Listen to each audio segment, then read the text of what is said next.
Siang itu, matahari menggantung tinggi di langit seperti bola api yang tak kenal lelah. Panasnya menyenggat, membuat udara di sepanjang jalan raya itu bergetar halus seperti bayangan air. Jalan beraspal yang menghubungkan kawasan tambang dengan kota kecil di sekitarnya tampak sibuk, dipenuhi truk-truk besar yang melaju lambat dengan muatan batu bara atau hasil bumi lainnya. Di sisi jalan itulah berdiri sebuah warung makan sederhana. Bangunannya terbuat dari papan kayu yang sudah mulai lapuk di beberapa bagian, dengan atap seng yang berkarat dan berbunyi nyaring setiap kali diterpa angin. Di depan warung, beberapa bangku panjang dan meja kayu disusun seadanya, cukup untuk menampung para pelanggan yang datang silih berganti. Warung itu dikenal dengan nama Warung Busari. Tak ada papan nama besar, hanya tulisan tangan di papan kecil yang digantung miring di depan. Nasi, teh, kopi. Meski sederhana, warung ini selalu ramai. Letaknya strategis, di tengah jalur lalu lintas pekerja tambang, supir truk, dan para pedagang kecil. Aroma masakan selalu tercium dari kejauhan. Bau nasi hangat, gorengan, sambal terasi, dan ikan goreng bercampur dengan debu jalanan. Anehnya, justru perpaduan itu yang membuat banyak orang merasa nyaman. Di dalam warung, Busari, seorang perempuan parubaya dengan wajah ramah dan tangan cekatan, sibuk melayani pelanggan. Keringat membasahi dahinya, tapi senyum tak pernah lepas dari wajahnya. "Tambah nasi, Pak?" tanyanya kepada seorang supir truk yang duduk sambil mengipasi wajahnya dengan topi. "Iya, Bu, banyakin sambelnya juga," jawab si supir sambil tertawa kecil. Di sudut lain, dua orang pekerja tambang berbicara dengan suara keras, membahas target kerja yang belum tercapai. Suasana warung itu hidup, penuh suara, penuh cerita. Namun, tak jauh dari keramaian itu, ada kehidupan lain yang berjalan diam-diam. Di belakang warung, di dekat tumpukan tong sampah dan karung-karung bekas, seorang laki-laki muda tampak sibuk memilah barang. Tubuhnya kurus, kulitnya gelap terbakar matahari, dan pakaiannya lusuh penuh tambalan. Namanya Jaka. Setiap hari, Jaka datang ke warung itu bukan untuk makan, melainkan untuk mencari barang-barang yang masih bisa dijual, botol plastik, kaleng bekas, kardus, atau apapun yang memiliki nilai, sekecil apapun. Tangannya yang kasar bergerak cepat, terbiasa dengan pekerjaan itu. Ia memisahkan plastik dari kertas, logam dari sisa makanan. Bau tak sedap yang menyengat tak lagi mengganggunya, itu sudah menjadi bagian dari hidupnya. Sesekali ia berhenti, mengusap keringat di dahinya dengan lengan bajunya yang sudah kotor. "Lumayan hari ini," gumamnya pelan melihat karung yang mulai terisi. Suara bising dari warung terdengar samar di telinganya, seperti dunia lain yang jauh. Dunia tempat orang-orang bisa makan dengan tenang, tertawa, dan mengeluh tentang hal-hal yang bagi Jaka terasa mewah. Ia menoleh ke arah warung. Melihat orang-orang makan, ada rasa yang sulit dijelaskan di hatinya. Bukan iri sepenuhnya, tapi semacam harapan yang tertahan. Jaka bukan orang yang suka mengeluh. Sejak kecil hidupnya sudah keras. Ayahnya meninggal saat ia masih remaja, meninggalkan ia dan ibunya dalam kondisi yang sulit. Ibunya yang dulu bekerja sebagai buruh cuci, kini lebih sering terbaring karena penyakit yang tak kunjung sembuh. Sejak saat itu, Jaka mengambil alih peran sebagai pencari nafkah. Awalnya ia bekerja serabutan, menjadi kuli angkut, membantu pedagang, bahkan pernah mencoba menjadi tukang parkir. Namun semuanya tidak bertahan lama. Hingga akhirnya ia menemukan bahwa menjadi pemulung, meski dianggap rendah oleh banyak orang, adalah pekerjaan yang paling pasti untuknya. Tidak perlu ijazah, tidak perlu koneksi, hanya butuh tenaga dan ketekunan. Dan Jaka punya keduanya. "Jaka!" Suara itu memecah lamunannya. Ia menoleh dan melihat Busari berdiri di pintu belakang warung. "Iya, Bu," jawabnya sambil mendekat. "Nih, ada sisa nasi sama lauk, masih bagus. Kamu mau?" "Iya, Bu, boleh, terima kasih." Busari menyerahkan sebungkus nasi sederhana, dibungkus kertas coklat. "Makan ya, jangan cuma kerja terus," kata Busari dengan nada lembut. "Iya, Bu." Jaka menerima bungkusan itu dengan hati-hati, seolah itu adalah sesuatu yang sangat berharga. Dan memang baginya itu berharga sekali. Ia duduk di bawah pohon kecil di samping warung. Angin sedikit berhembus, membawa debu dan aroma makanan. Dengan perlahan ia membuka bungkusan itu. Nasi putih, sedikit sayur, dan sepotong ikan goreng. Sederhana, tapi cukup membuat perutnya terasa hangat. Ia makan dengan tenang, menikmati setiap suapan, tidak berburu-buru, tidak mengeluh. Di tengah makan, ia kembali melirik ke arah jalan. Sebuah mobil hitam mewah berhenti di depan warung. Mobil itu tampak berbeda dari kendaraan lain di sana. Mengkilap, besar, dan jelas bukan milik orang sembarangan. Beberapa orang di warung langsung menoleh. Pintu mobil terbuka. Seorang pria turun. Pria itu mengenakan kemeja rapi, sepatu mengkilap, dan jam tangan mahal di pergelangan tangannya. Wajahnya tegas, penuh wibawa, namun tampak lelah. Ia masuk ke warung tanpa banyak bicara, hanya mengangguk sedikit kepada Bu Sari. "Seperti biasa, Bu," katanya singkat. Bu Sari langsung mengangguk. "Iya, Pak." Jaka memperhatikan dari jauhan. Ia tidak tahu siapa pria itu, tapi jelas orang penting. Dari cara ia berjalan, dari cara orang-orang sedikit memberi ruang, semua menunjukkan itu. Namun bagi Jaka, itu hanyalah bagian dari pemandangan sehari-hari. Orang kaya datang dan pergi, hidup mereka jauh berbeda. Waktu berlalu, satu persatu pelanggan mulai pergi. Truk-truk kembali melaju, membawa debu dan suara mesin yang menggelegar. Langit perlahan berubah warna, dari biru terang menjadi sedikit redup. Jaka kembali ke pekerjaannya. Ia mengikat karungnya, memastikan semua barang sudah terkumpul. Hari itu cukup baik, mungkin cukup untuk membeli obat ibunya, pikirnya. Namun saat ia berjalan melewati bagian depan warung, sesuatu menarik perhatiannya. Di bawah salah satu meja ada sebuah koper hitam. Koper itu tampak bersih, berbeda dari lingkungan sekitarnya. Tidak ada yang menyentuhnya, tidak ada yang mengakuinya. Jaka berhenti. Ia menatap koper itu cukup lama. Perasaannya tiba-tiba tidak tenang. Punya siapa ya? Ia melihat ke sekeliling. Warung sudah mulai sepi. Bu Sari sedang sibuk di dapur. Tidak ada pelanggan yang tampak kehilangan barang. Jaka melangkah mendekat. Tangannya ragu-ragu. Ia tahu benda seperti itu bukan sesuatu yang biasa. Dan entah kenapa hatinya berdebar lebih cepat. Seolah koper itu membawa sesuatu yang akan mengubah hidupnya. Ia menelan ludah. Dan berdiri di sana, di antara debu jalanan dan sisa-sisa kehidupan orang lain, Jaka belum tahu bahwa penemuan kecil itu akan membawa dirinya ke dalam perjalanan yang tak pernah ia bayangkan sebelumnya.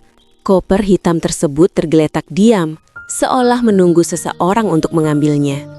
Permukaannya mengilap, kontras dengan meja kusam dan lantai tanah yang dipenuhi debu. Suasana warung kini jauh lebih sepi dibandingkan siang tadi. Hanya terdengar suara sendok beradu dengan piring dari dapur, dan sesekali deru kendaraan yang melintas di jalan. Namun bagi Jaka, dunia seakan mengecil hanya pada satu benda itu. Koper. Ia menoleh ke kiri dan ke kanan. Tak ada yang memperhatikannya. Beberapa pelanggan terakhir sudah pergi. Sopir truk yang tadi ramai kini hanya menyisakan kursi kosong dan gelas-gelas yang belum dicuci. Jaka mengerutkan kening. Punya siapa ya? Gumamnya pelan. Ia mencoba mengingat. Siang tadi cukup ramai. Banyak orang datang dan pergi.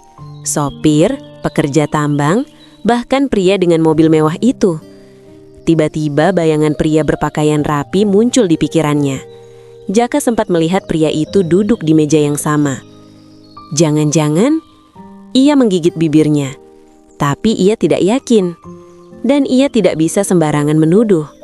Jaka memutuskan untuk tidak langsung menyentuh koper itu. Sebaliknya, ia berjalan ke belakang, menuju dapur tempat Bu Sari berada. "Bu," panggilnya pelan. Bu Sari menoleh sambil terus mengaduk sesuatu di wajan. "Iya, Jaka, sudah selesai?" Jaka mengangguk, lalu ragu sejenak sebelum bicara. "Itu, Bu, di depan ada koper. Punya siapa ya, Bu?" Bu Sari segera mengelap tangannya dan berjalan ke depan bersama Jaka.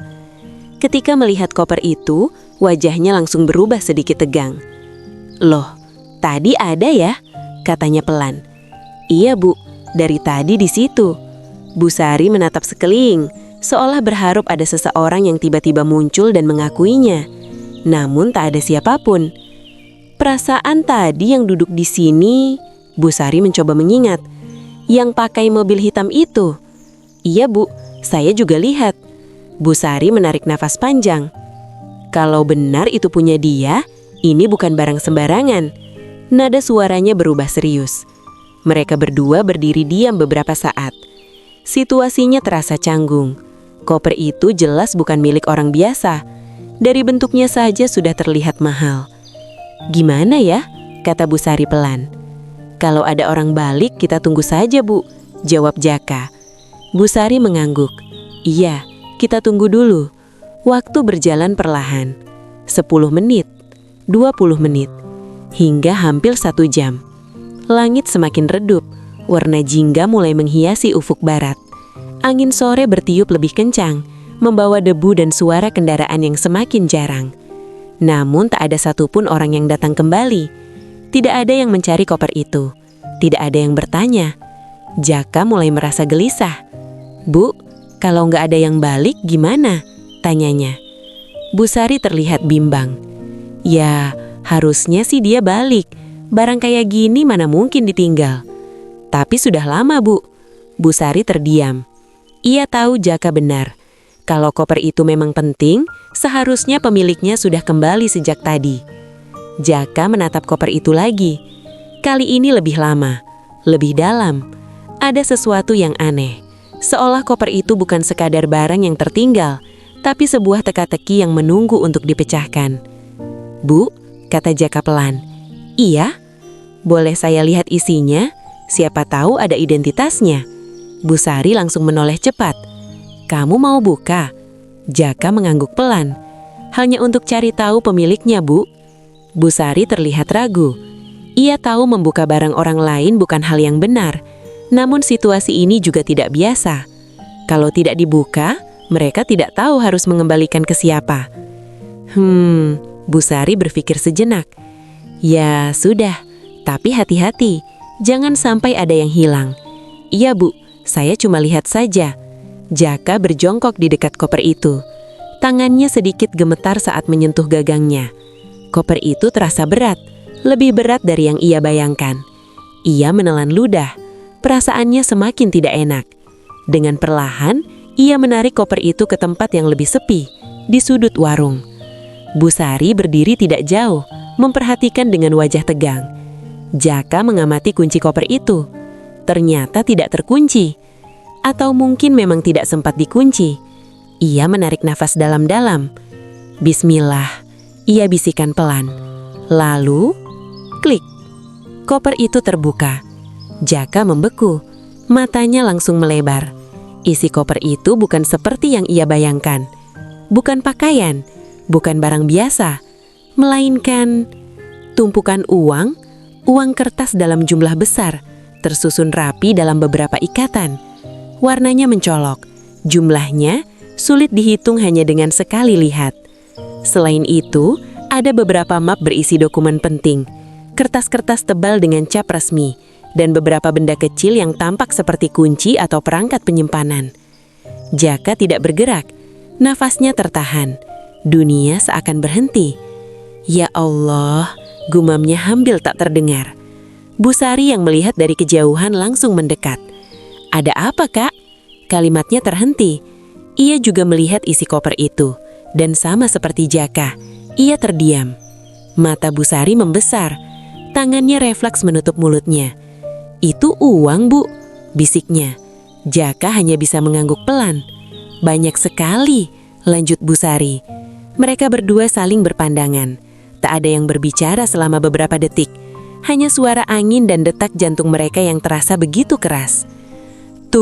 Tutup dulu, Kak," kata Bu Sari cepat. Jaka langsung menurut. Ia menutup koper itu dengan cepat seolah takut seseorang tiba-tiba melihatnya. Suasana langsung berubah. Yang tadinya hanya sekadar benda tertinggal menjadi sesuatu yang sangat serius, sangat berbahaya bahkan. "Ini bukan main-main," kata Bu Sari dengan suara pelan namun tegas. "Iya, Bu," jawab Jaka. Jaka duduk di lantai, masih mencoba mencerna apa yang baru saja ia lihat. Uang sebanyak itu, ia belum pernah melihatnya seumur hidupnya. Bahkan untuk membayangkannya saja sulit. Pikiran mulai bermunculan di kepalanya. Cepat, tidak terkontrol. Kalau uang itu milikku, ia bisa membayar semua utangnya, mengobati ibunya sampai sembuh, membeli rumah, mengubah hidupnya selamanya. Jaka menutup matanya sejenak. Jantungnya berdegup kencang.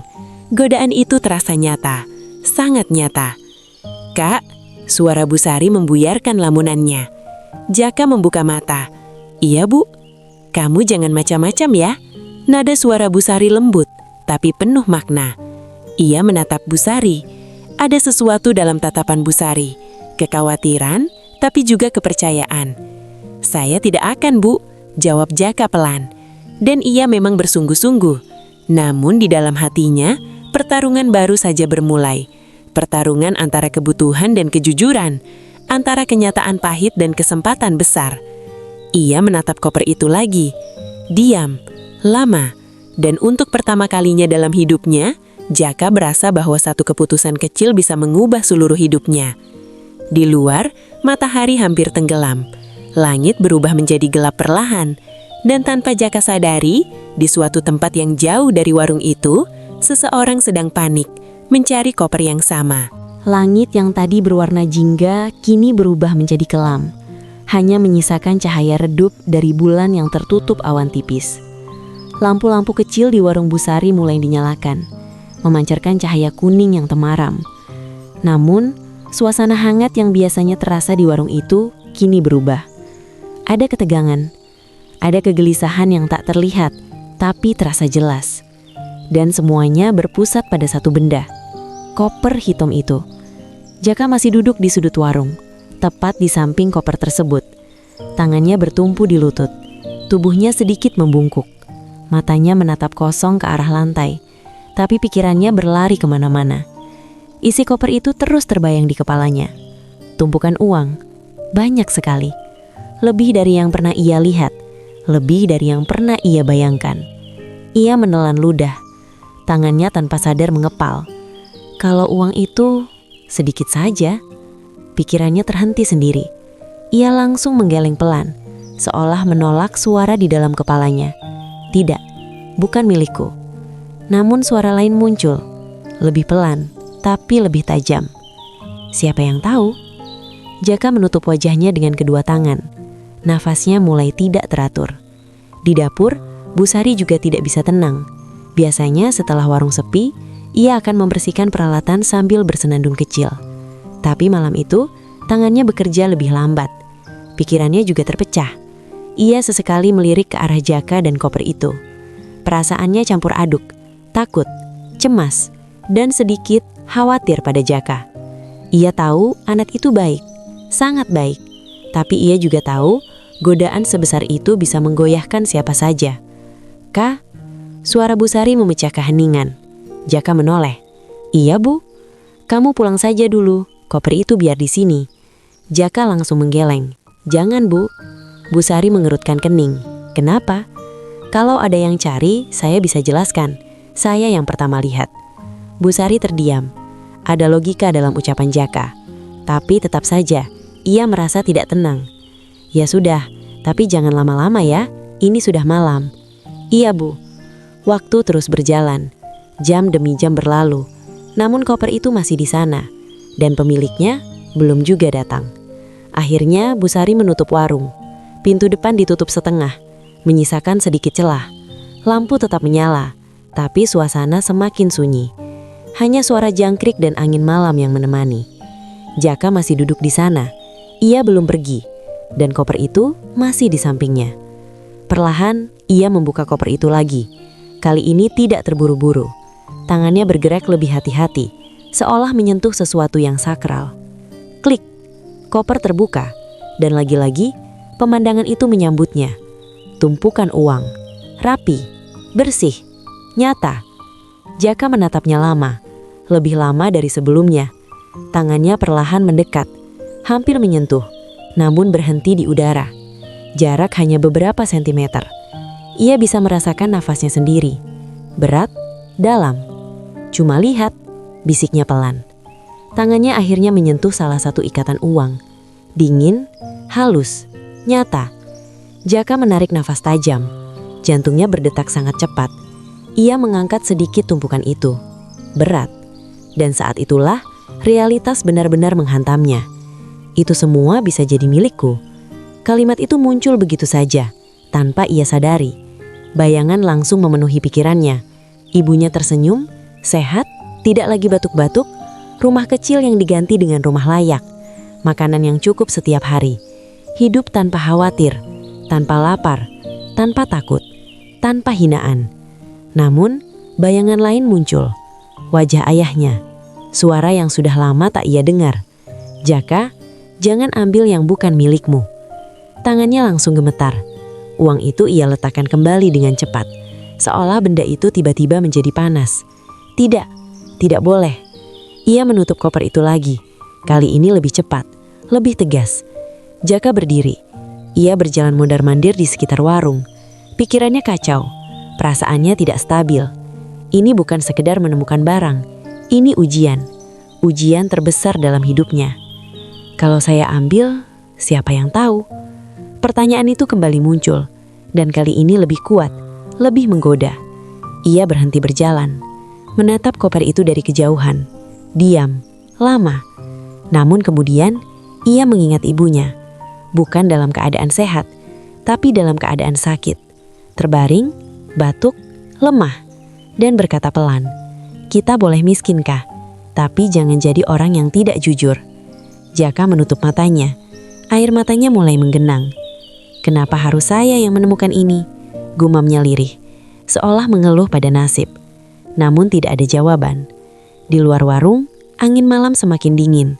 Langit gelap tanpa bintang. Dan suasana semakin sunyi. Hanya suara jangkrik dan angin malam yang menemani. Tiba-tiba, suara kendaraan terdengar mendekat. Lampu mobil menyoroti bagian depan warung. Jaka langsung menoleh. Jantungnya kembali berdebar. Mobil itu berhenti, tapi bukan mobil mewah seperti sebelumnya. Hanya motor. Seorang pria turun, melihat-lihat sebentar, lalu pergi lagi. Jaka menghela nafas lega, tapi juga sadar, pemilik koper itu belum juga datang. Waktu menunjukkan malam semakin larut. Jaka tahu ia tidak bisa terus di sana. Ia harus pulang. Ibunya menunggu. Ia menatap koper itu lagi. Lama, seolah sedang membuat keputusan besar. Akhirnya, ia mengambil koper itu. Dengan hati-hati, dengan ragu, tapi juga dengan tekad. "Besok, saya cari pemiliknya," katanya pelan. Bukan sebagai janji kosong, tapi sebagai keputusan. Ia berjalan keluar dari warung. Langkahnya pelan.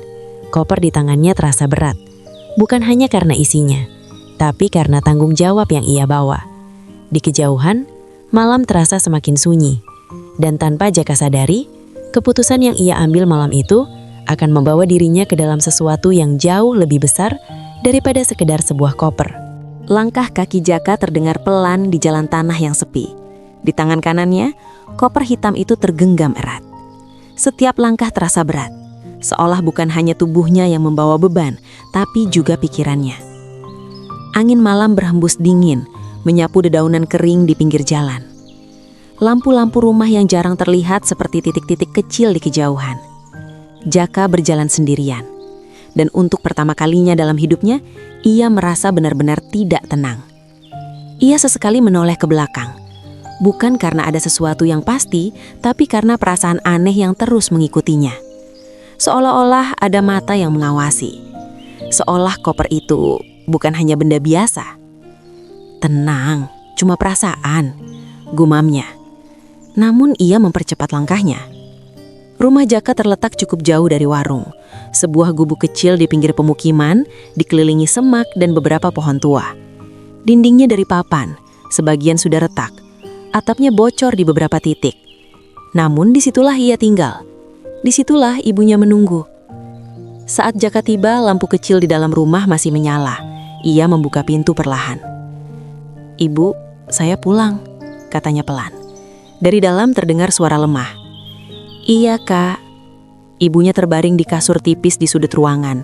Tubuhnya kurus, wajahnya pucat, namun matanya tetap hangat saat melihat Jaka. Jaka tersenyum kecil, mencoba menyembunyikan kegelisahannya. "Ibu sudah makan?" tanyanya. "Sudah, tadi makan sisa nasi yang kamu bawa kemarin," jawab ibunya pelan. Jaka mengangguk. Ia meletakkan koper itu di sudut ruangan, agak tertutup oleh karung-karung bekas. Namun matanya terus melirik ke arah sana. "Kamu kenapa, Kak?" tanya ibunya. Jaka sedikit terkejut. "Kenapa, Bu? Kamu kelihatan beda, gelisah." Jaka terdiam. Ia tidak pandai berbohong, apalagi kepada ibunya. Namun ia juga tidak tahu harus menjelaskan dari mana. "Itu, saya cuma capek, Bu," jawabnya akhirnya. Ibunya menatapnya lama, seolah tahu ada sesuatu yang disembunyikan. Namun ia tidak memaksa. "Hati-hati ya, Kak. Kalau capek, istirahat." "Iya, Bu." Malam semakin larut. Ibunya tertidur. Namun Jaka, tidak. Ia duduk di dekat pintu, memandang ke arah koper itu. Diam, lama. Akhirnya ia berdiri. Langkahnya pelan mendekati koper itu. Seperti sebelumnya, ragu. Namun kali ini rasa ingin tahunya lebih besar. Ia berjongkok, tangannya menyentuh gagang koper. Dingin, sama seperti tadi. Klik, koper itu terbuka lagi. Dan sekali lagi, isi itu menyambutnya. Namun kali ini Jaka tidak langsung terpaku pada uang. Ia mulai melihat lebih detail, lebih teliti, lebih sadar.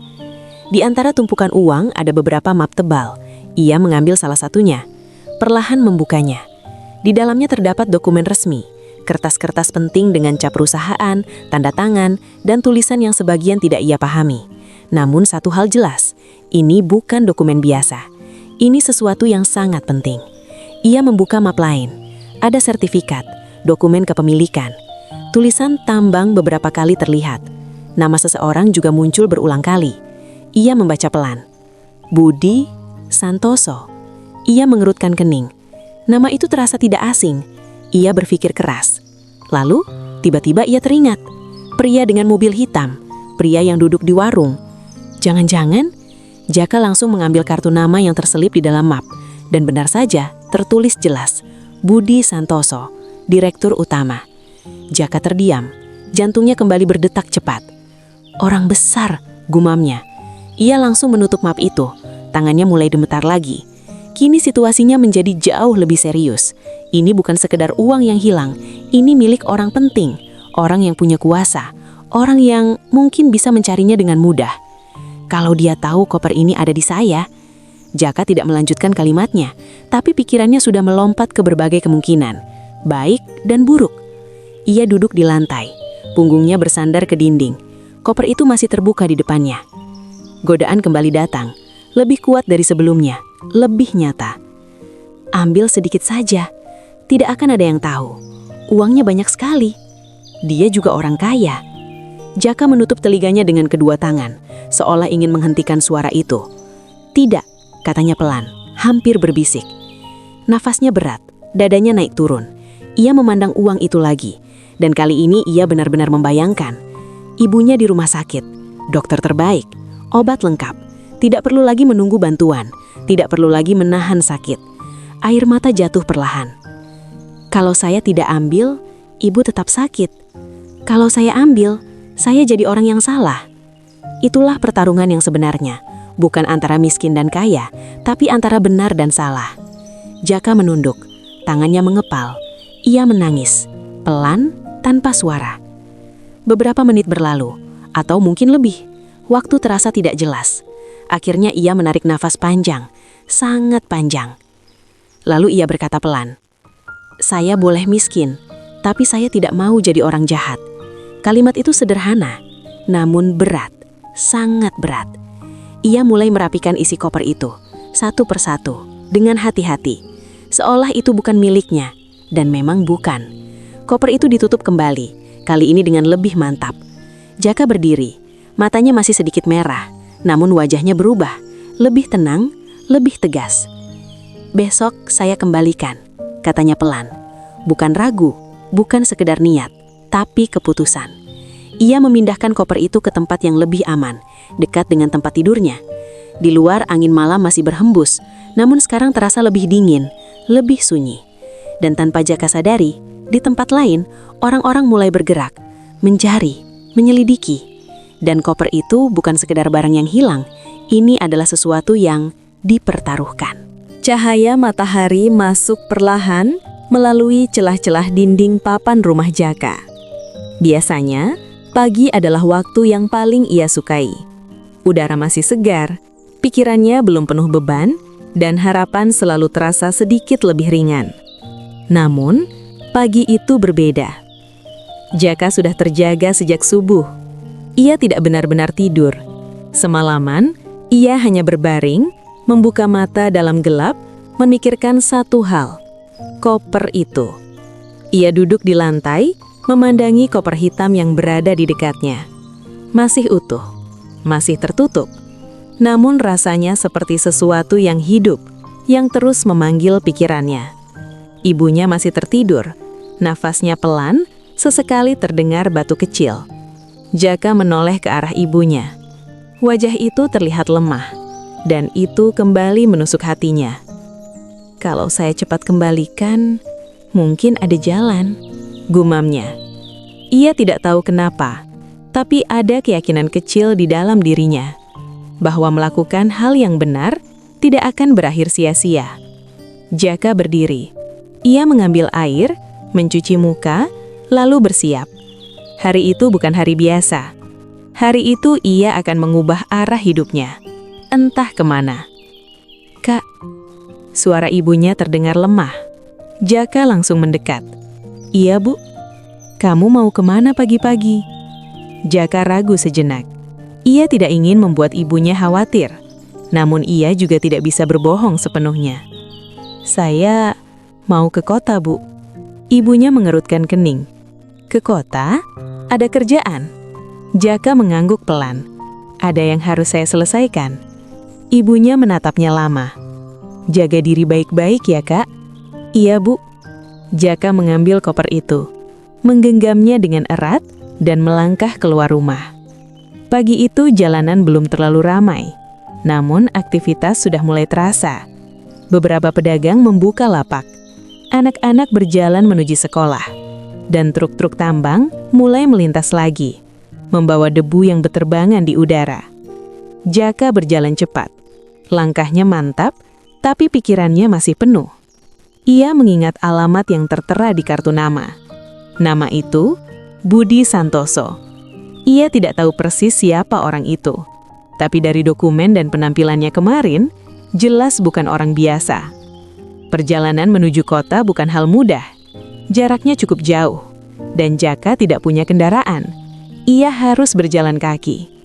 Koper itu terasa semakin berat, bukan hanya karena isinya, tapi karena tanggung jawab yang ia bawa. Beberapa orang mulai memperhatikannya. Seorang pemulung dengan pakaian lusuh membawa koper mahal, pemandangan yang janggal. Beberapa orang berbisik, ada yang menatap curiga. Namun Jaka berusaha tidak peduli. Ia hanya fokus pada tujuannya. Di tengah perjalanan, ia berhenti sejenak di pinggir jalan, mengatur nafas. Keringat membasahi wajahnya. Tangannya mulai pegal. Tiba-tiba, sebuah mobil melintas pelan di depannya. Mobil itu tampak seperti kendaraan operasional perusahaan, berwarna gelap dengan logo di pintunya. Mobil itu sempat melambat, seolah memperhatikan Jaka. Jaka langsung merasa tidak nyaman. Ia menunduk sedikit, berpura-pura mengatur karung di pundaknya. Mobil itu berhenti beberapa meter di depan. Dua orang pria turun, berpakaian rapi, namun wajah mereka terlihat serius. Salah satu dari mereka memanggil. Jaka pura-pura tidak mendengar. Ia melanjutkan langkahnya. Hei, kamu! Suara itu lebih keras. Jaka berhenti, perlahan menoleh. Iya, Pat? Jawabnya hati-hati. Pria itu mendekat. Matanya langsung tertuju pada koper di tangan Jaka. Koper itu punya siapa? Pertanyaan itu tajam, langsung, tanpa basa-basi. Jaka menelan ludah. Ini saya temukan, Pak. Di mana?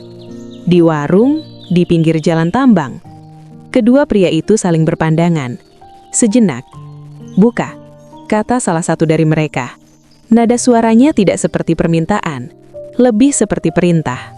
Jaka ragu. Tangannya mengencang pada gagang koper. Ini bukan punya saya, Pak. Saya mau kembalikan ke pemiliknya. Pria itu menyipitkan mata. Kalau mungkin itu punyanya, kamu tidak usah kemana-mana. Makanya, kami mau pastikan. Suasana mendadak tegang. Jaka bisa merasakan jantungnya berdetak cepat. Ia tidak tahu siapa mereka, tapi instingnya mengatakan, ini tidak sederhana. Maaf, Pak, kata Jaka pelan. Saya mau langsung ke alamat pemiliknya. Pria itu mendekat satu langkah. Kalau kamu tidak salah, kenapa takut? Kalimat itu menusuk. Namun Jaka tetap diam.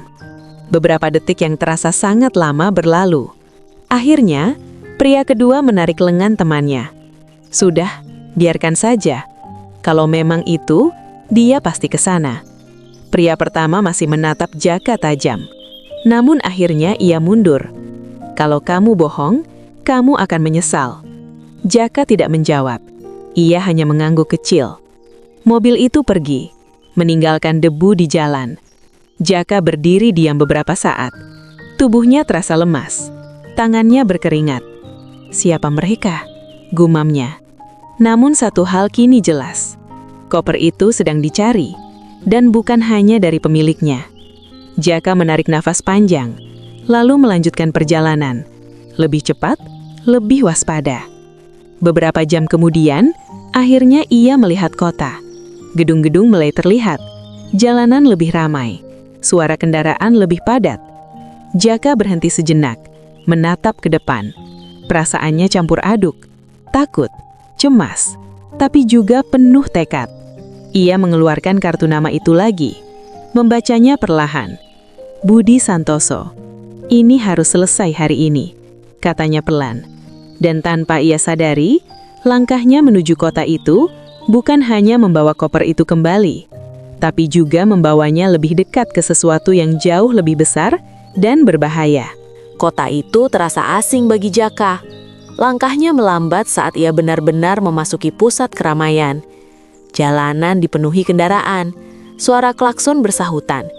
Orang-orang berjalan cepat dengan tujuan masing-masing. Gedung-gedung tinggi berdiri megah, jauh berbeda dari rumah-rumah sederhana yang biasa ia lihat. Dan di tengah semua itu, Jaka berdiri dengan pakaian lusuhnya, membawa koper mahal di tangannya. Kontras yang mencolok. Ia menggenggam kartu nama itu lebih erat.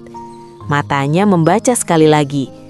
Budi Santoso, Direktur Utama. Alamatnya jelas, dan sekarang ia sudah dekat.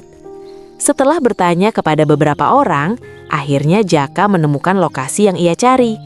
Sebuah gedung besar, tinggi, dengan kaca mengkilap yang memantulkan cahaya matahari. Di depannya, gerbang besar dengan penjagaan ketat. Logo perusahaan terpampang jelas. Perusahaan tambang, besar, sangat besar. Jaka berhenti beberapa meter dari gerbang. Ia menelan ludah. Jantungnya mulai berdetak lebih cepat. "Inikah tempatnya?" gumamnya. Ia melihat ke bawah. Pakaiannya kotor, sandalnya usang, tangannya kasar. Lalu ia melihat ke arah gedung itu. Orang-orang keluar masuk dengan pakaian rapi. Mobil-mobil mewah parkir di halaman. Perasaan kecil muncul dalam dirinya. Ragu, tidak pantas.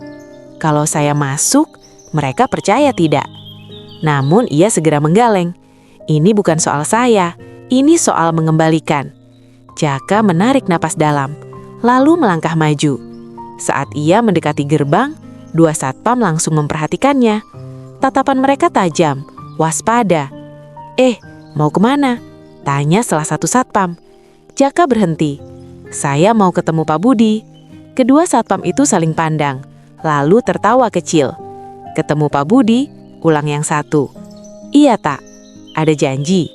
Jaka menggeleng. "Tidak, tapi saya punya keperluan penting." Satpam itu melirik koper di tangan Jaka. Tatapannya berubah, lebih serius. "Koper itu apa?" Jaka menarik napas. "Ini milik Pak Budi. Saya mau kembalikan." Hening.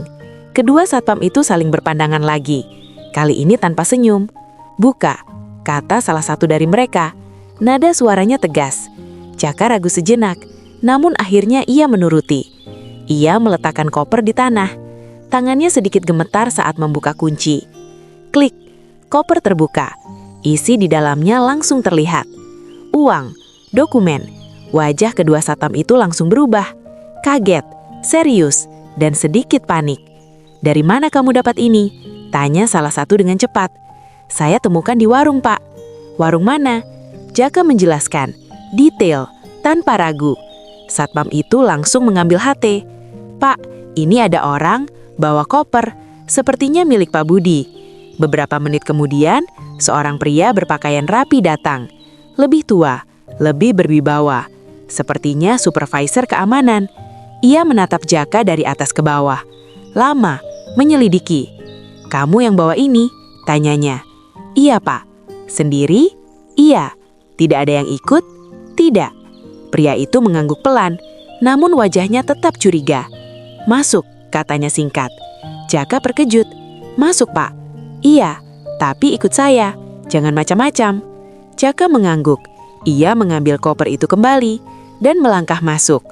Gerbang terbuka, dan untuk pertama kalinya, Jaka masuk ke dunia yang selama ini hanya ia lihat dari jauh. Halaman gedung itu luas, rapi, bersih. Mobil-mobil mewah terparkir berjejer. Orang-orang berjalan dengan percaya diri. Jaka merasa kecil, sangat kecil. Beberapa orang menoleh saat melihatnya. Tatapan mereka sama, heran, curiga. Jaka menunduk sedikit, namun tetap berjalan. Ia dibawa masuk ke dalam gedung. Pintu kaca besar terbuka. Udara dingin langsung menyambut. AC, hal yang jarang ia rasakan. Lantai mengkilap, dinding bersih. Semua terasa mewah. Jaka hampir takut melangkah, seolah takut mengotori tempat itu. "Duduk di sini," kata pria itu. Jaka duduk di kursi di ruang tunggu. Koper itu masih ia pegang, erat.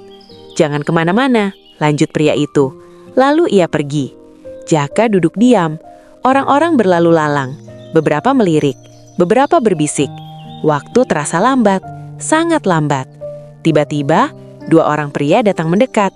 Berpakaian formal, wajah serius. "Kamu yang bawa koper itu?" tanya salah satu. "Iya, Pak." "Bisa jelaskan dari awal?" Jaka mengangguk. Ia menceritakan semuanya. Dari warung, dari penemuan, dari perjalanan, termasuk 2 orang pria di jalan tadi. Mereka mendengarkan, tanpa memotong. Namun wajah mereka tetap sulit ditebak. "Kenapa kamu tidak ambil saja uangnya?" tanya salah satu tiba-tiba. Pertanyaan itu langsung menusuk. Jaka terdiam sejenak, lalu menjawab pelan, "Itu bukan milik saya, Pak." Hening. Kedua pria itu saling berpandangan lagi. Kali ini tanpa senyum. "Banyak orang tidak akan berpikir seperti itu," kata yang satu. Jaka tidak menjawab. Beberapa detik kemudian, pintu di belakang mereka terbuka. Seorang pria keluar.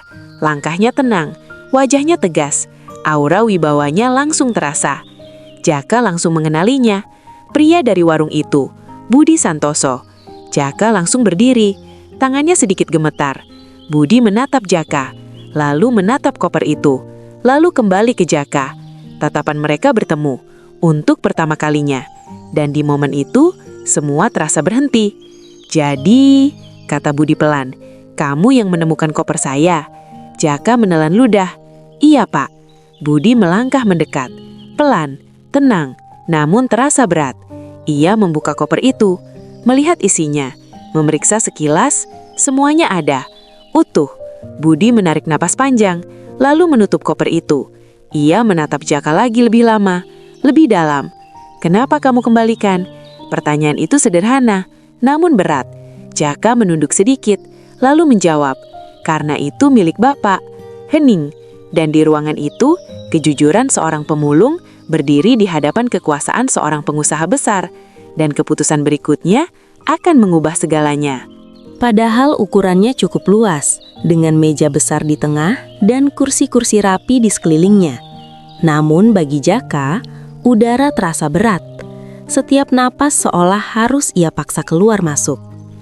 Semua mata tertuju padanya.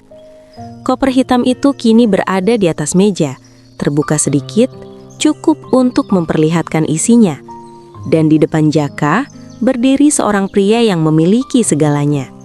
Budi Santoso. Tatapan Budi tajam, bukan sekadar melihat, tapi seolah menembus, mengukur, menilai. "Kamu bilang kamu menemukan koper ini?"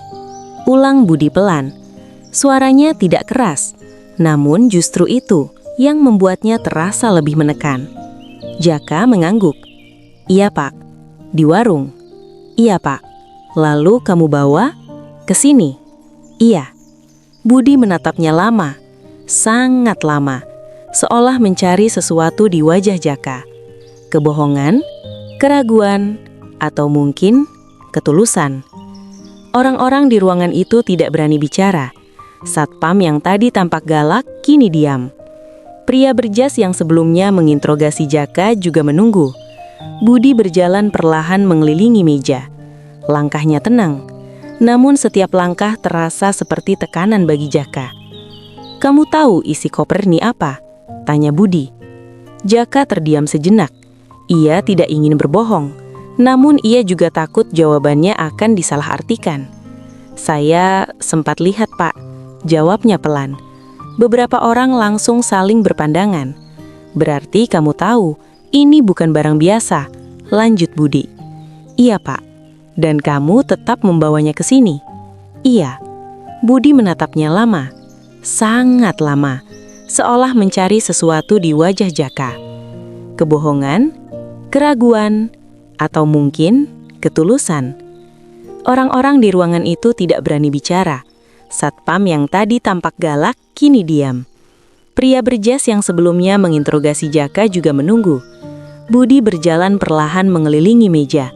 Langkahnya tenang, namun setiap langkah terasa seperti tekanan bagi Jaka. Kenapa kamu tidak ambil? Satu kata, namun beratnya luar biasa. Jaka menelan ludah. Ia bisa merasakan seluruh ruangan menunggu jawabannya. Karena ini bukan sekadar pertanyaan, ini ujian. Jaka menunduk sebentar, lalu menatap kembali, langsung ke arah Budi. Karena itu bukan milik saya, Pak. Hening. Tidak ada yang langsung bereaksi, namun kalimat itu menggantung di udara. Budi tidak langsung menjawab. Ia hanya menatap Jaka lebih dalam. Kalau kamu ambil, tidak ada yang tahu, kata Budi pelan. Kalimat itu seperti pisau, langsung ke inti. Jaka terdiam. Ia tahu itu benar, sangat benar. Uangnya banyak, cukup untuk mengubah hidupmu. Jaka tidak menjawab. Tangannya menggenggam di atas lutut. Kenapa kamu tidak ambil? Pertanyaan itu kembali, lebih tajam, lebih langsung, dan kali ini tidak ada jalan untuk menghindar. Jaka menarik napas panjang, dadanya naik turun. Saya sempat berpikir seperti itu, Pak. Beberapa orang di ruangan itu langsung terkejut, namun Jaka melanjutkan.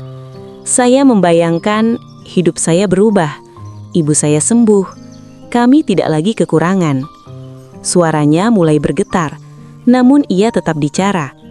Tapi ia berhenti sebentar, menelan emosi yang mulai naik. Tapi saya ingat pesan orang tua saya. Budi masih diam, mendengarkan. Kalau saya ambil, mungkin hidup saya berubah, lanjut Jaka. Tapi saya tidak akan tenang. Suaranya pelan, namun jelas. Saya lebih takut jadi orang yang salah daripada tetap miskin. Ruangan itu kembali hening, namun kali ini hening yang berbeda. Budi tidak langsung bicara. Ia memalingkan wajahnya sedikit, seolah berpikir. Beberapa detik berlalu, namun terasa sangat lama. Tiba-tiba, Pak, salah satu pria berjas maju sedikit. Kita tidak bisa langsung percaya. Bisa saja dia mengambil sebagian, lalu mengembalikan sisanya. Suasana langsung berubah lagi, tegang. Jaka langsung menoleh, wajahnya pucat. Saya tidak ambil apa-apa, Pak, katanya cepat. Pria itu menyipitkan mata. Semua orang bisa bilang begitu. Jaka terdiam. Ia tidak punya bukti, tidak ada saksi, hanya kata-katanya saja. Dan di dunia seperti ini, kata-kata saja tidak cukup. Budi menutup koper itu perlahan. Cek, katanya singkat. Beberapa orang langsung bergerak, menghitung, memeriksa dokumen. Jaka hanya bisa duduk, menunggu.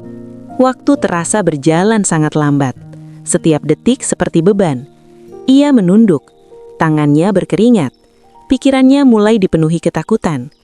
Kalau ada yang kurang, ia tidak berani melanjutkan. Beberapa menit berlalu. Akhirnya, salah satu staf berdiri. Pak, semua orang menoleh. Jumlahnya lengkap. Hening. Dokumen juga utuh. Suasana berubah drastis. Pria berjas tadi terdiam, tidak berkata apa-apa lagi. Jaka mengangkat kepalanya, matanya sedikit membesar. Budi perlahan menoleh ke arah Jaka. Tatapannya kini berbeda, tidak setajam tadi, namun lebih dalam. Kamu tidak mengambil apapun, kata Budi. Bukan pertanyaan, tapi pernyataan. Jaka menggeleng pelan. Tidak, Pak. Budi mengangguk. Sekali. Lalu, ia duduk. Semua orang di ruangan itu masih diam, menunggu. Beberapa detik kemudian, Budi berkata, "Orang seperti kamu jarang ada." Kalimat itu sederhana, namun berat. Jaka tidak tahu harus menjawab apa. Di saat orang lain akan memilih jalan mudah, kamu memilih yang benar. Lanjut Budi. Ia menatap langsung ke arah Jaka. Dan itu tidak semua orang bisa. Suasana menjadi lebih tenang, namun emosi tetap terasa kuat. Jaka hanya menunduk. Ia tidak merasa dirinya hebat. Ia hanya melakukan apa yang ia rasa benar. Namun ia tidak tahu bahwa keputusan itu akan mengubah segalanya. Budi berdiri. "Kamu tinggal di mana?" tanyanya. Jaka menyebutkan tempatnya dengan jujur. Budi mengangguk pelan, seolah mencatat dalam pikirannya. "Baik," katanya. Dan saat itulah, pertama kalinya, Jaka merasakan sesuatu yang berbeda. Bukan takut, bukan cemas, tapi harapan. Kecil, namun nyata. Dan ia belum tahu bahwa ujian yang ia lalui hari itu baru saja membuka pintu untuk sesuatu yang jauh lebih besar. Orang-orang mulai bergerak. Sebagian keluar, sebagian masih berdiri dengan wajah yang belum sepenuhnya percaya dengan apa yang baru saja terjadi. Koper hitam itu kini sudah ditutup rapat dan dibawa oleh salah satu staf, seolah benda itu kembali ke tempat yang semestinya. Namun perhatian Budi Santoso tidak lagi tertuju pada koper itu, melainkan pada satu orang, Jaka. Jaka masih duduk di kursinya. Tubuhnya terasa lelah, bukan hanya karena perjalanan panjang, tapi juga karena tekanan yang baru saja ia lewati. Tangannya masih sedikit gemetar, meskipun ia berusaha menenangkannya. Ia tidak menyangka akan berada di situasi seperti ini. Di dalam ruangan besar, dikelilingi orang-orang penting, dan dinilai oleh seseorang seperti Budi Santoso. Semua bisa keluar dulu. Suara Budi memecah suasana. Tenang, tapi tegas. Tanpa banyak bicara, satu persatu orang di ruangan itu keluar. Satpam, staf, bahkan pria berjas yang tadi sempat mencurigai Jaka ikut pergi, meski dengan langkah yang masih menyisakan keraguan. Tak lama, ruangan itu menjadi sepi. Hanya tersisa dua orang, Budi dan Jaka. Keheningan itu terasa berbeda, tidak lagi menekan seperti sebelumnya, namun tetap membuat Jaka tidak berani bergerak. Budi berjalan pelan ke arah jendela besar di sisi ruangan. Ia berdiri di sana, memandang keluar. Kota terlihat dari ketinggian, gedung-gedung, jalanan, kendaraan kecil yang bergerak seperti semut. Beberapa saat ia tidak bicara, seolah memberi waktu bagi dirinya sendiri, atau mungkin bagi Jaka. "Apa kamu tahu?" Akhirnya Budi berkata, masih menghadap keluar. "Berapa nilai isi koper itu?" Jaka terdiam. Ia menggiling pelan. "Tidak tahu, Pak, tapi pasti sangat besar." Budi tersenyum tipis. "Lebih dari yang kamu bayangkan." Jaka tidak menjawab. Budi berbalik, menatap Jaka lagi. "Itu bukan hanya uang," lanjutnya. "Ada dokumen penting, aset perusahaan. Hal-hal yang kalau jatuh ke tangan yang salah, bisa menghancurkan banyak hal." Jaka menelan ludah. Ia baru menyadari betapa besar tanggung jawab yang semalam ia pegang. "Dan kamu," kata Budi pelan, "membawanya kembali tanpa mengambil apapun." Jaka menunduk. "Saya cuma melakukan yang seharusnya, Pak." Budi tersenyum sedikit, namun bukan senyum biasa. Ada sesuatu di dalamnya. Penghargaan. Tidak semua orang bisa melakukan yang seharusnya. Kalimat itu membuat Jaka terdiam. Budi berjalan mendekat. Kali ini langkahnya tidak lagi terasa menekan. "Kamu tinggal dengan siapa?" tanyanya. "Ibu saya, Pak." "Orang tua?" Jaka menggeleng. "Ayah sudah tidak ada." Budi mengangguk pelan. "Kerja apa?" "Saya pemulung, Pak." Jawaban itu keluar dengan jujur, tanpa malu, namun tetap dengan sedikit rasa rendah diri. Budi memperhatikan wajah Jaka. Lama. Pemulung.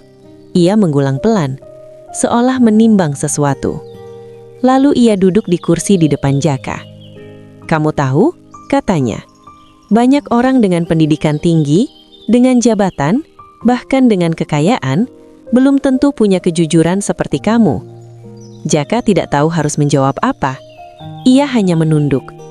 "Saya tidak punya apa-apa, Pak," katanya pelan. "Mungkin itu yang membuat saya tidak berani kehilangan diri saya sendiri." Kalimat itu sederhana, namun dalam. Budi terdiam sejenak. Kemudian, ia tersenyum. Lebih jelas dari sebelumnya. "Saya suka jawaban itu." Jaka sedikit mengangkat kepala. "Jaka," kata Budi, "saya ingin bertanya satu hal lagi." "Iya, Pak." "Kalau saya tidak pernah tahu kamu yang menemukan koper itu?" Ia berhenti sejenak. "Apakah kamu tetap akan mengembalikannya?" Pertanyaan itu datang tiba-tiba, namun tidak mengejutkan. Jaka tidak langsung menjawab. Ia berpikir sebentar. Lalu, ia mengangguk. "Iya, Pak." "Kenapa?" "Karena bukan tentang siapa yang tahu," jawab Jaka pelan. "Tapi tentang saya tahu." Hening. Dan untuk kedua kalinya, Budi benar-benar terdiam.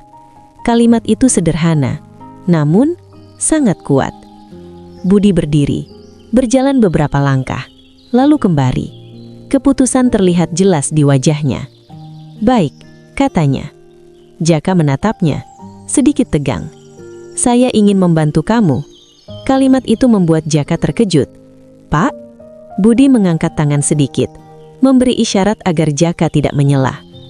"Bukan karena kamu miskin, bukan karena saya kasihan." Nada suaranya tegas. "Tapi karena kamu layak." Jaka terdiam. "Saya butuh orang yang bisa dipercaya. Dan hari ini, kamu membuktikan sesuatu yang tidak bisa dibeli dengan uang." Jaka merasa dadanya sesak, namun bukan karena takut. "Mulai hari ini, kalau kamu mau, kamu bisa bekerja di sini." Jaka membeku. "Kerja di sini?" Budi mengangguk. "Saya akan beri kamu pekerjaan, gaji tetap, dan pelatihan." Jaka tidak bisa langsung menjawab. Pikirannya kosong. "Selain itu," kata Budi, "saya juga akan bantu pengobatan ibumu." Kalimat itu langsung menghantam hati Jaka. Matanya langsung memerah. "Ibu kamu sakit kan?" lanjut Budi. Jaka mengangguk cepat. Air matanya mulai jatuh. "Iya, Pak. Kita urus." Sederhana, namun penuh makna. Jaka tidak bisa menahan diri lagi. Ia menunduk, menangis. "Terima kasih, Pak." Suaranya bergetar. Budi tidak berkata apa-apa. Ia hanya berdiri, melihat. Mungkin untuk pertama kalinya dalam waktu yang lama, ia melihat sesuatu yang jarang ia temui. Kejujuran yang murni. Beberapa menit kemudian, Jaka berhasil menenangkan diri. "Gimana?" tanya Budi. Jaka mengangkat kepala. "Saya mau, Pak." Jawabannya tegas, tanpa ragu. Dan di saat itulah, hidup Jaka berubah. Bukan karena koper itu, bukan karena uang, tapi karena satu hal, keputusan untuk tetap jujur. Di luar, matahari masih bersinar. Namun bagi Jaka, hari itu terasa seperti awal dari kehidupan baru. Dan ia belum tahu kalau perubahan itu baru saja dimulai. Langkah Jaka terasa berbeda saat ia keluar dari gedung itu. Pintu besar yang tadi terasa menakutkan kini terbuka di belakangnya. Udara kota yang panas kembali menyambutnya. Suara kendaraan, hiruk-pikuk orang berjalan, semuanya masih sama. Namun, Jaka tidak lagi sama. Ia berdiri sejenak di trotoar, menatap ke depan tanpa benar-benar melihat. Pikirannya masih dipenuhi kejadian beberapa jam yang lalu. Koper, interogasi, catatan curiga, dan akhirnya kepercayaan. Tangannya perlahan mengepal, masih terasa seperti mimpi. "Saya kerja di sana," gumamnya pelan. Ia bahkan belum sepenuhnya percaya. Namun satu hal yang paling memenuhi hatinya bukanlah pekerjaan itu, bukan gedung besar, bukan gaji, melainkan ibunya. Ibu. Nama itu keluar begitu saja, dan tanpa sadar, langkahnya langsung bergerak. Cepat, ia ingin pulang, secepat mungkin. Ia ingin memberitahu, ia ingin melihat wajah ibunya saat mendengar kabar itu. Perjalanan pulang terasa lebih ringan, padahal jaraknya sama, langkahnya sama. Namun perasaannya berbeda. Di tengah jalan beberapa orang masih menatapnya. Namun kali ini Jaka tidak merasa kecil, tidak merasa aneh. Ia hanya tersenyum kecil dalam hati. Beberapa jam kemudian, ia akhirnya sampai di daerah tempat tinggalnya. Jalanan tanah, rumah-rumah sederhana, anak-anak bermain di pinggir jalan. Semua terasa begitu akrab. Namun hari itu, semuanya terlihat lebih hangat. Jaka mempercepat langkahnya, hampir berlari. Saat ia sampai di depan rumahnya, ia berhenti sejenak, menarik napas panjang.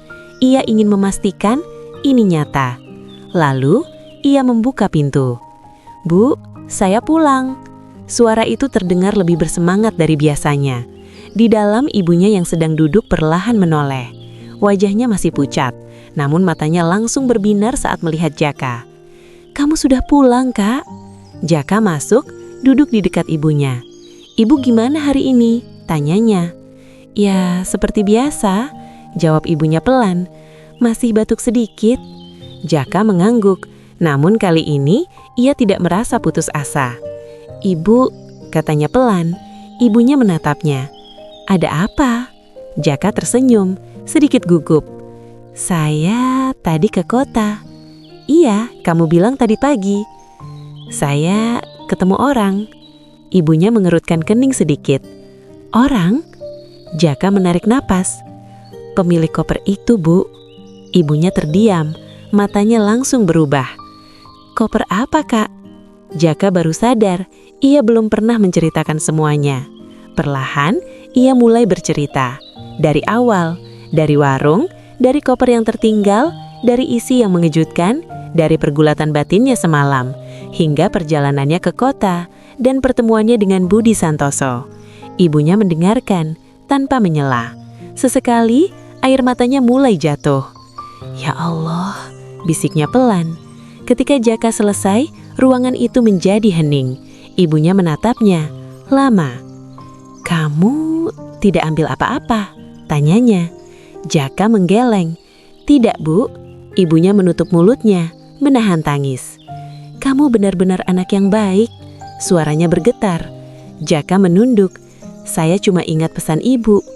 Air mata ibunya jatuh lebih deras. "Ternyata kamu benar-benar dengar." Jaka menggenggam tangan ibunya.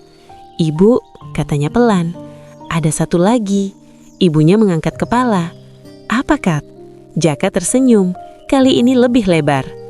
"Saya tadi dapat kerja." Ibunya terdiam. "Kerja?" "Iya, Bu." "Di mana?"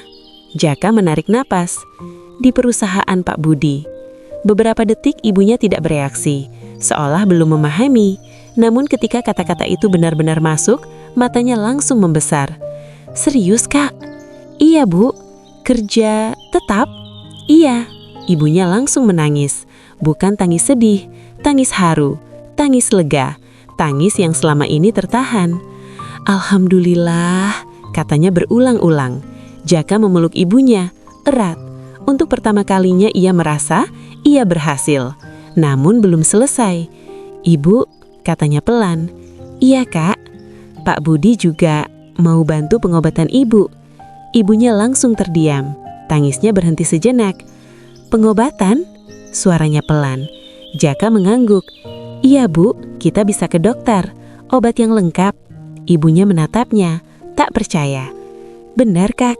"Iya." Dan saat itu, ibunya menangis lagi, lebih keras, lebih dalam. "Ya Allah, terima kasih." Ia memeluk Jaka erat, seolah tidak ingin melepaskan. "Ini semua karena kamu jujur, Kak." Jaka menggeleng pelan. "Ini karena doa ibu." Mereka berdua terdiam, dalam pelukan. Di luar matahari mulai turun, langit berubah warna. Namun di dalam rumah kecil itu terjadi sesuatu yang jauh lebih besar. Harapan. Yang selama ini terasa jauh, kini mulai terlihat nyata. Dan Jaka tahu perjalanan ini belum selesai. Namun untuk pertama kalinya, ia tidak takut.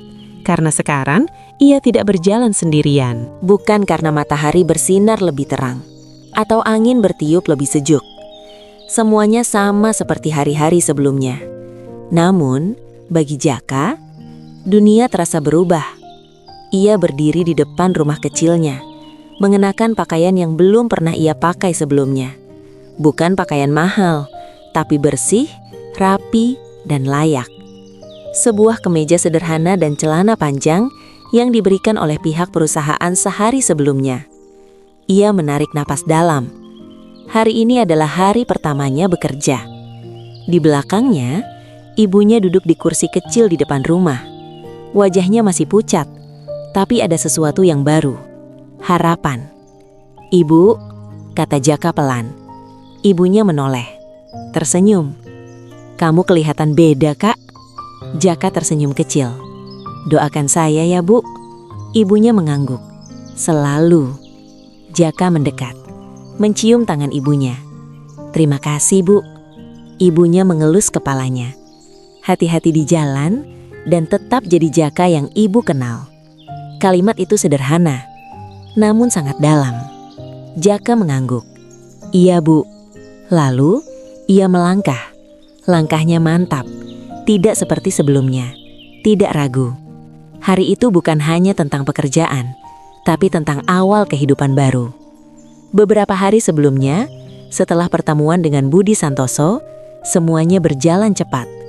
Jaka dibawa ke rumah sakit untuk memeriksa kondisi ibunya. Dokter menangani dengan serius. Obat diberikan. Perawatan dimulai. Untuk pertama kalinya, Jaka tidak merasa sendirian menghadapi sakit ibunya. Dan hari ini, ia akan mulai bekerja. Gedung itu kembali berdiri megah di depannya. Namun kali ini, Jaka tidak merasa asing. Ia berjalan masuk. Satpam yang dulu menghentikannya kini hanya mengangguk hormat. "Pagi," kata salah satu dari mereka. "Pagi, Pak," jawab Jaka sopan. Ia masuk ke dalam.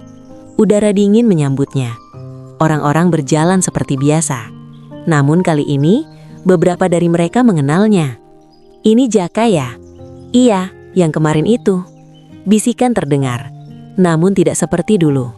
Bukan curiga, melainkan kagum. Jaka hanya menunduk sedikit, tidak ingin terlalu menonjol. Ia diarahkan ke bagian pelatihan, diberi penjelasan tentang pekerjaannya, tentang tanggung jawab, tentang kepercayaan. Hari-hari pertama tidak mudah. Ia harus belajar banyak hal baru, membaca dokumen, berkomunikasi, memahami sistem kerja. Namun Jaka tidak menyerah. Ia terbiasa bekerja keras. Dan kini, ia punya alasan lebih besar untuk terus maju. Setiap sore, ia pulang, membawa kabar untuk ibunya. Dan setiap hari, ibunya terlihat sedikit lebih baik. Batuknya mulai berkurang, tubuhnya mulai lebih kuat. Melihat itu, Jaka merasa semua perjuangannya terbayar.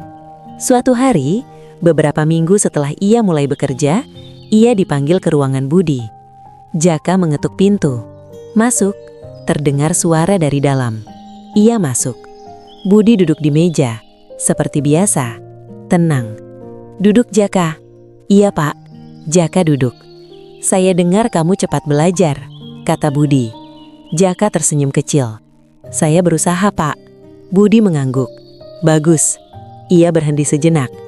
"Bagaimana ibumu?" "Sudah jauh lebih baik, Pak." "Syukurlah." Suasana hening sejenak.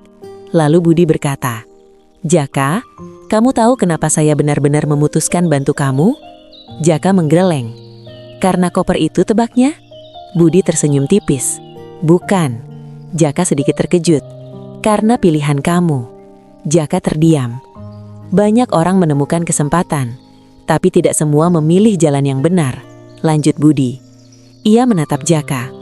"Kamu memilih yang benar saat tidak ada yang melihat." Kalimat itu kembali menusuk hati Jaka. Dan itu hal paling berharga yang dimiliki seseorang. Jaka menunduk. "Terima kasih, Pak." Budi menggeleng pelan. "Tidak, saya yang berterima kasih." Jaka mengangkat kepala. "Kamu mengingatkan saya bahwa kejujuran masih ada." Hening, namun kali ini hening yang hangat. Beberapa bulan berlalu, hidup Jaka berubah. Ia tidak lagi memulung. Ia bekerja dengan tetap. Ia belajar. Ia berkembang. Ibunya semakin sehat. Mereka mulai memperbaiki rumah, sedikit demi sedikit. Namun satu hal tidak berubah. Jaka tetap sederhana, tetap rendah hati, dan yang paling penting, tetap jujur. Suatu sore, ia duduk di depan rumahnya, bersama ibunya. Langit berwarna jingga. "Ibu," katanya pelan. "Iya, Kak. Kalau waktu itu saya ambil uangnya," ibunya menatapnya. "Mungkin hidup kita berubah cepat." Ia berhenti. "Tapi mungkin saya tidak akan duduk di sini dengan tenang." Ibunya tersenyum. Itulah bedanya rezeki yang benar dan yang bukan. Jaka mengangguk. Angin sore berhembus, tenang, dan di momen itu, Jaka sadar sesuatu. Bahwa hidup bukan hanya tentang hasil, tapi tentang pilihan. Pilihan kecil yang menentukan arah besar. Dan koper yang tertinggal itu bukan sekedar kebetulan, melainkan ujian yang mengubah segalanya.